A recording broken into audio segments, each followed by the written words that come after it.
Well, I came down to the ponds to bust the ice a little bit, make sure they had something to drink. I did it on the big pond over there first, and then I drove around to the spillway, and it's got the creek is running around the spillway and it wasn't froze. So really didn't have to do that. That was for nothing. But the sheep are in this pasture, and so I came down here and busted that out for them. I've never seen, I think I've seen one sheep ever drink out of a pond, but I have my well turned off so they don't have the trough, water trough, so they will drink out of the pond if they want to drink. I busted a little ice in the water trough, and I busted it up. A little bit of water exposed, but they'll probably come down here. It's supposed to get up maybe 35 today, so hopefully what I busted out will not refreeze. And once again, I don't see how you folks do it. Busting out ponds and water heaters in your tubs and all this stuff. I don't get it, but y'all are welcome to it.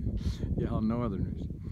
Alright, that's just gonna be my little farm talk for this week. Just it's still mighty cold, and just doing some little chores around here, trying to keep everybody alive, trying to keep them alive. Alright, quick farm talk. Came down here with my little sledge, just tow up a little something for them, my rubber boots, get them something to drink. Just walk up here by them, let you see them, how fluffy they are this time of year, because they do have a good coat of hair on them. Some would call it wool, and I guess it is in a sense.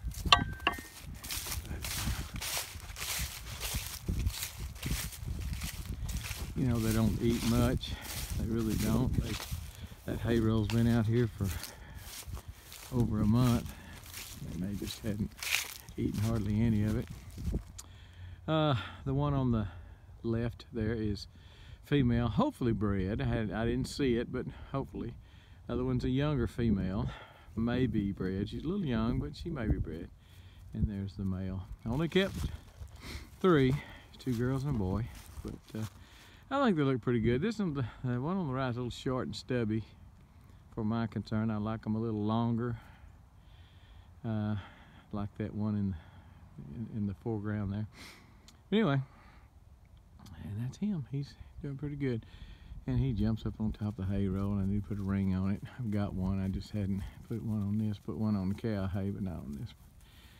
But they're doing good. Everybody's doing good. Everybody but me is enjoying the cold. They grew some pretty good hair to cover the cold, cover them for the cold, and they'll shed it off. If you know anything about Katahdins or hair sheep in general, they will shed that off in about May, June, something like that. Maybe earlier than that, just depends. Anyway, there's the little pond, probably 50 feet in diameter. It's more oval, but about that. And then the big pond over there is right now, with it backed up like it is, way back behind, as you can see. Shoot, that's well over an acre, maybe 2. And but that's a little pond, the old pig pen behind it. Got to do a video on what this land looks like before and after the mulcher, and need to show you that. I'm just so tickled the way it looks now. Anyway, just a little quick farm talk for you, and that's about it. And we're gone.